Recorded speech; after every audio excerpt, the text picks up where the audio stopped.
Kicking this off with something really weird. I had a dream about you last night, Rob. Wow.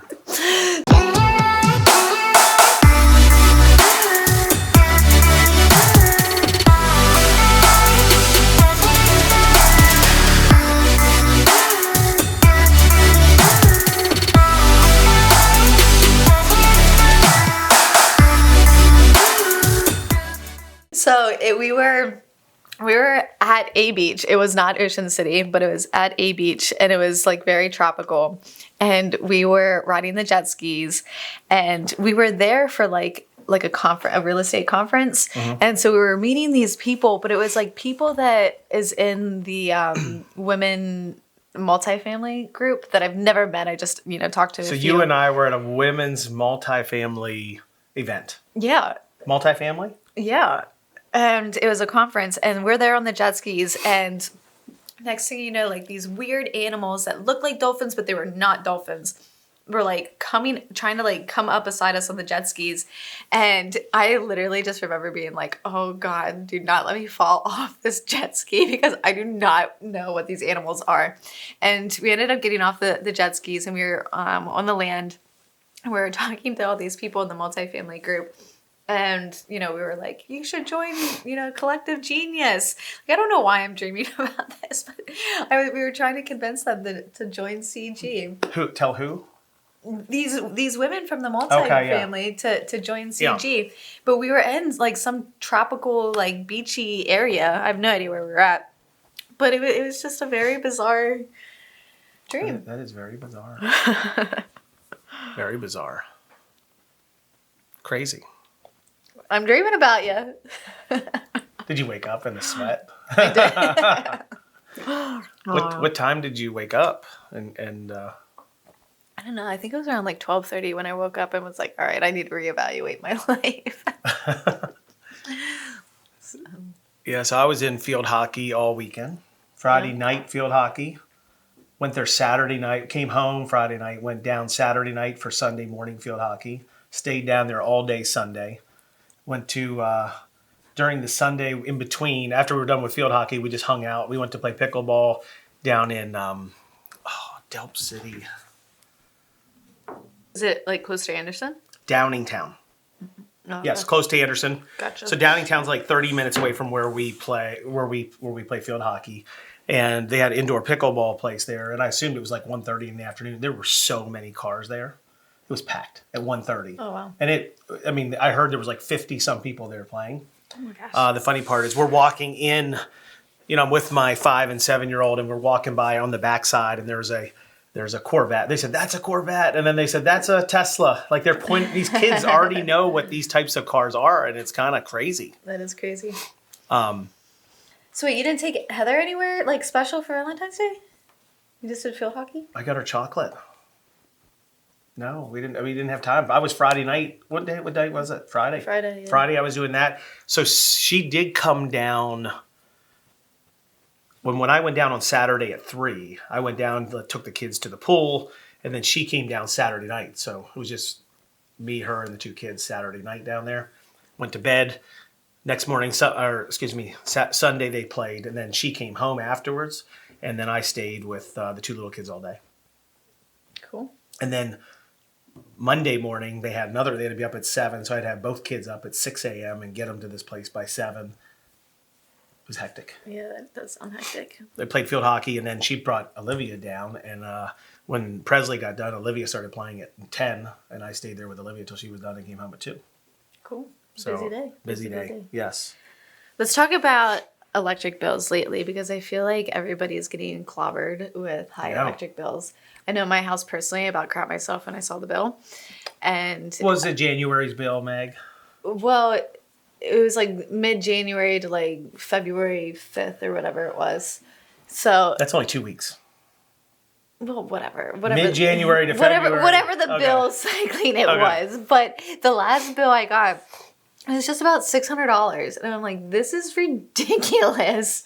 $600? Yeah. Is it toasty in your house, though? No. I mean, it like at nighttime, I feel like I sweat during the nighttime, but I also wear sweatpants and a sweatshirt and blankets. But like throughout What do you the keep your normal heat day. set? Because everything's electric in your house, right? Yeah.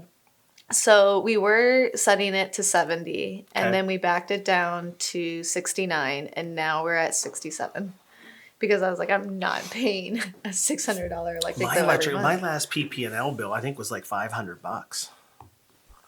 But I have to pay gas on top of that. Yeah. But like, I mean, one of my friends posted their electric bill and it was like $800. I mean, it's just, it's crazy. Well, I mean, I feel like it's doubled. I mean, I feel like, Yeah. so my last one was $530. And that does not include my gas. My last UGI bill, hold on, was $300. So my house to equal your house, I'm at $800. But my house is probably more than twice your size, right? Yeah. So mine's pretty efficient then, considering. Yeah. Actually, I'm heating 3,000, 4,000, 5,000. I'm heating 6,500 square feet. And I'm heating probably, Are you heating the downstairs? yeah, I'm probably heating like 2,800 square feet. So like half. Yeah. So it does seem high, all things considering. It's ridiculous. It is absolutely ridiculous. And like we are very good about, making sure lights are off, TV's off. Like we don't. And that's not happening in my house. My lights are on all day long. There's people living there all day long most days. Yeah. Like, I mean, I'm just like flabbergasted. How many refrigerators do you have? Just one. We have 3. Actually, we do have a mini fridge, but like that's. I have 3 large fridges. Yeah. I mean, that's the mini fridge is like that size. We're not even counting that. Maybe you should get rid of it. Where's that at? In the basement. In the basement. Yeah. It's gotten out of control. I mean, the same house originally, I was in the 200 to 300 range, and now that it's literally doubled in the last 2 years. I know. My electric bill has doubled in the last 2 years. It's sickening because it's like it's a necessity. What was your electric bill on your apartment, though? How much was that running you? So during summer months, it was really cheap. I mean, it was like $150, sometimes even like $50. During wintertime, it did get a little expensive. It was around like $400 during winter. But those mini splits really are not efficient at all. On the heating side? Yeah. On the air conditioning side, they're okay? Yeah, on the air conditioning side, they weren't bad. But on the heating side, like, they were not efficient. So how bad did it get? 400? Mm-hmm. And now you're 600? Mm-hmm. But you've got a bigger space, right? I do have a lot. Yeah, I do have a much bigger space. But, I mean, even during, like, at my house now, during summertime, I mean, I was still getting bills for, like, $250.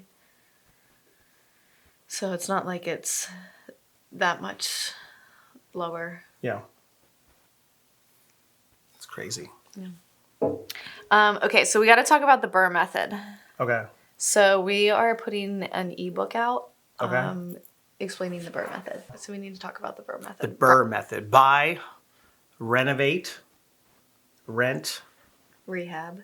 Oh, rehab, then rent, and then refinance. How many R's are there? Is there 3 or 4? 4. 4 R's. The big thing is, step 1 is buying the property. So you have to buy the property right at a deep discount in order for it to work. You're not going to be able to go and buy, a brand new property, top dollar, and expect to be able to BRRRR out of it. It's just not going to happen. You need to be able to get that deep discount. This can go kind of hand in hand with some tactics that you use to convince that seller to sell you the property at a deep discount. You don't always have to. So the key is to buy it right, right? You got to buy it somewhat right. You have to either, this can happen either by relationship or like I recently bought one from a friend of mine who's an experienced investor, and he gave me what he wanted.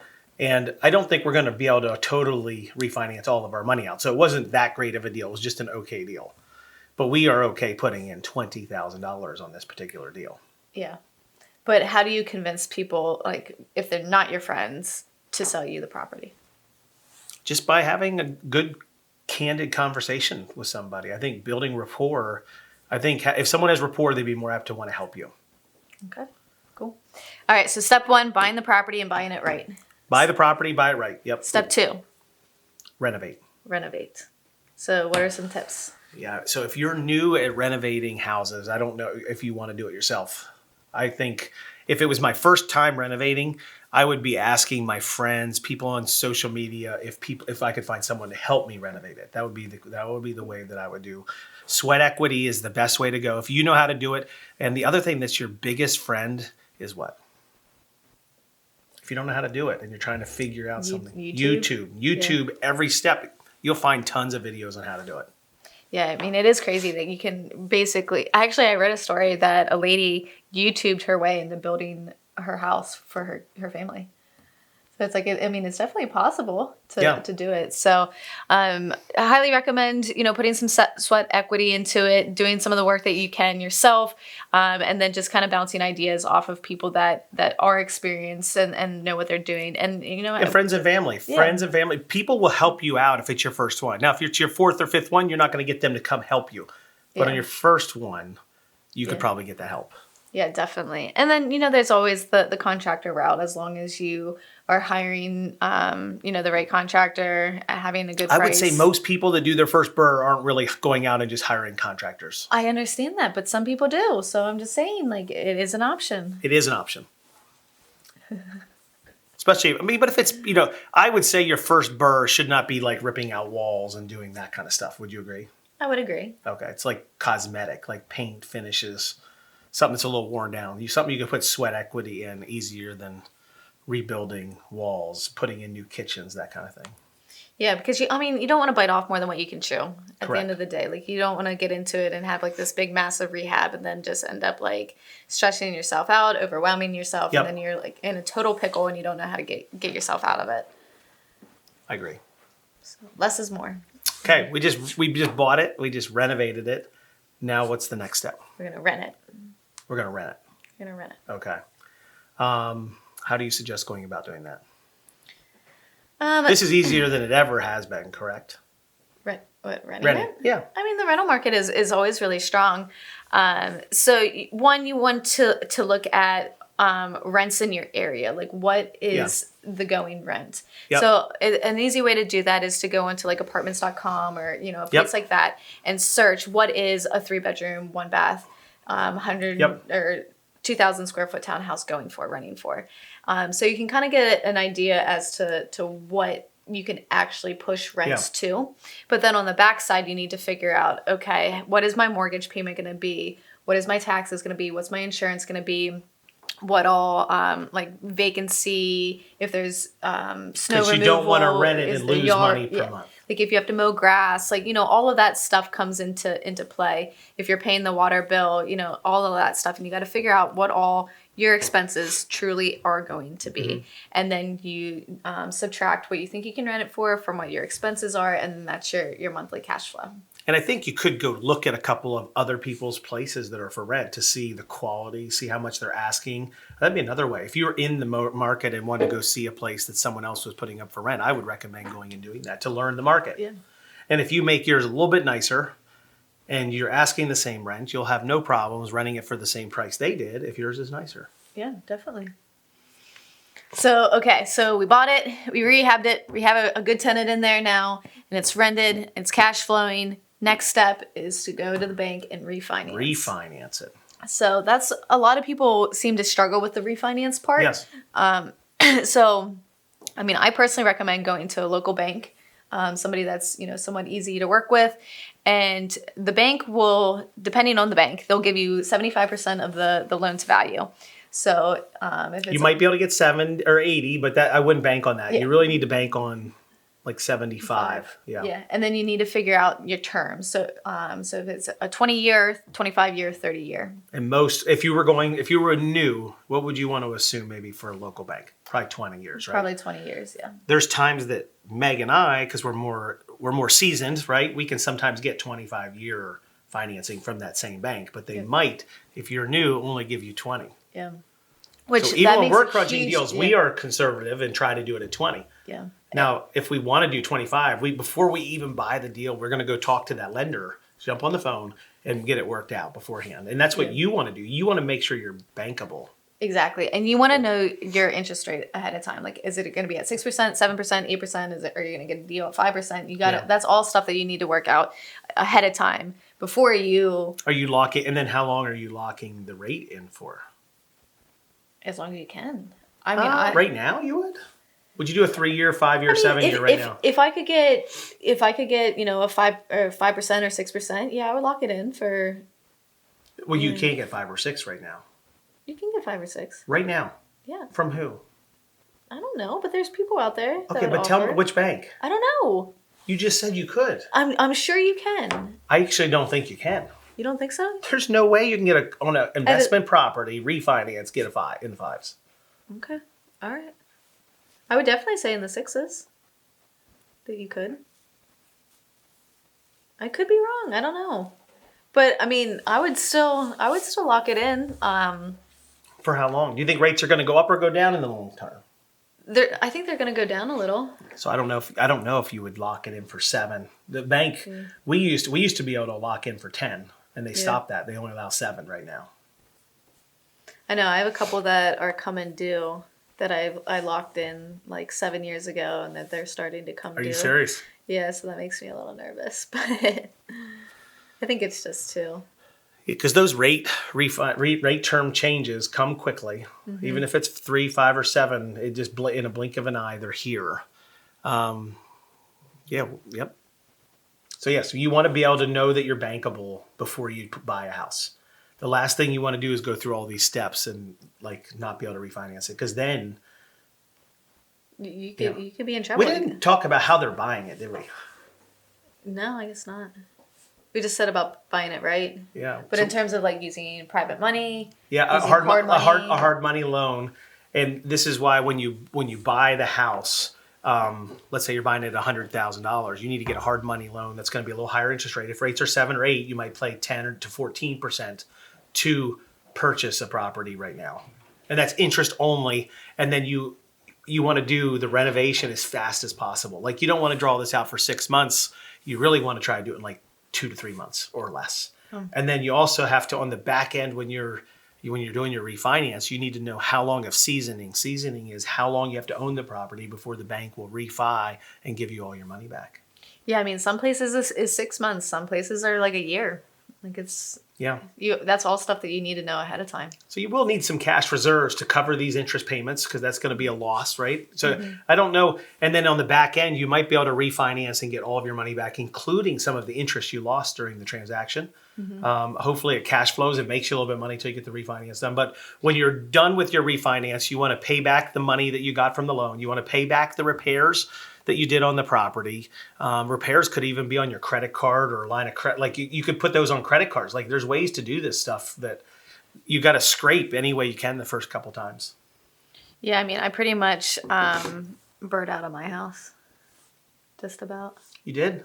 You got? I thought you were upside down on that. I thought I was too, but I visited my Excel sheet to see exactly how much. You burnt out of your own house. So let's do it quick. You bought it for how much? $230,000. You bought it for $230,000. Yep. You used a private money lender, right? Mm-hmm. So used a hard money lender. So, but he gave me only $25,000 towards the rehab. Okay. So I had $255,000 of his money. Okay. And then I personally put $60,000 into it. So I was in for $315,000. Okay. On the property. And then, well, I guess I didn't completely burr out of it. But it appraised. So I got $290. You were within $25,000. Yeah, $25,000 is what I had out of it. So you bought a $360,000 house. Mm-hmm. You got a $315,000 loan, right? And you only came out of your loan wasn't $315,000, was it? $290,000. You got like a $290,000 loan. You came out of pocket $25,000. You have no mortgage insurance, do you? Mm-mm. And your payment is like? I'm $2,200 for my mortgage, taxes, and insurance. Everything's $2,200. Mm-hmm. And you rented out you were living in one of your apartments, mm-hmm. and you rented that out for $1,400. $1,500. So your difference was only $700 a month. Mm-hmm. Pretty nice. Not bad. But the electric bill. Now your electric bill, so you're closer to like $1,000 or more a month. Yeah. Which, I mean, the more you increase your expenses, the more, you have to be able to cover that. Yeah. So there, the whole debate of, do you buy the ugly house or do you buy the pretty house? Where? On the street? No, like if you were out buying a house, you and Heather are like, okay, we're gonna buy a house for whatever. Do we buy a house that is ugly that we renovate, or do you buy a house that is completely move-in ready? You don't have to do anything. I bought all of my houses ugly. So I bought a really ugly house once that needed everything. It wasn't even drywalled. Then I moved into another house that didn't have what I would want in it either, and I was planning on buying that. And I even went through and got a zoning change to be able to build my addition. And then I was like, I don't know if this is worth it. And then I didn't buy that house. I moved out of it and bought another house. And I did very little on that one. So that was kind of a nice house. But then I bought an upsize to the next house across the street that was a like mold infested house. Oh, wow. Okay. And then from there, the next house I bought needed in a garage and a full $430,000 renovation to make it nice. So I bought ugly houses every time, but I kind of made it my own. I like that because you get your colors. You get your little, You can put your spin on it. Yeah. So if you were to buy a house, because you and Heather were looking at houses in Mechanicsburg. Oh, yeah. Would you, current life, would you take on another big renovation? Or would you just go ahead and buy the move-in ready house? Well, we've been looking at move-in ready houses if we were to move, and I have not liked any of them. And some of them were $1 million. Like I looked at a $1 million house the other day that had a 3-car garage, so we wouldn't have been able to use it at all. It also had no mudroom. I saw a $1 million house that had no mudroom. Where are the kids' shoes going to go? Where's all of our bags going to go for skiing or, where's the skis going to go? Like there's no room in some of these $1 million houses. Isn't that disgusting? Like $1 million house and you still like don't have enough space to actually like. My house had everything that house did not have. Yeah. Now I don't have the large family room that's 2 stories high. But guess what's going to go up there? Nothing. Dollar signs right up. Right, I'm gonna look up and see a floating ceiling of money on my ceiling, and I'm gonna be sitting down there cold down below. Yeah, that's very true. And frankly, the location was just out of the way of everything. It wasn't even. I mean, it was close to Mechanicsburg High School, but like 15 minutes from Mechanicsburg. It wasn't even close to Mechanicsburg. It was way off in Lisburn area, and maybe not even Lisburn, maybe Monroe. Who knows? It was way out of the way. Yeah. It was like everywhere. The only thing that got a little closer was Capital City Mall. That was like 15 minutes away. So if you were to recommend just an average Joe Schmo on the street, hey, you should buy an ugly house or the move-in ready house, what would you recommend? Well, it depends on people's ability. Like when I bought my last house, I was in a position to, have the crews to come do the work. We subbed out everything and had some of our guys do some of the work. And ultimately, it turned out to be a great situation. Yeah. I don't always feel like things have gotten way more expensive. So I don't know how feasible it is to go do what I did. Okay. Although you just did it. I mean, I liked it. I would probably always. But your budget went way over, right? Too. Yeah, I was not planning on doing that, but I made it my own, and I. Was your budget 25 to start? Well, we went into it thinking, okay, we're gonna paint it and we're gonna floor it, and do like updated light fixtures and stuff like that. But what we were not planning on doing was finishing the basement, putting a gym in, putting a bar in, putting the outside concrete decorative pad, walls, everything. The decorative walls. So what did you have all into it then? Like $60,000.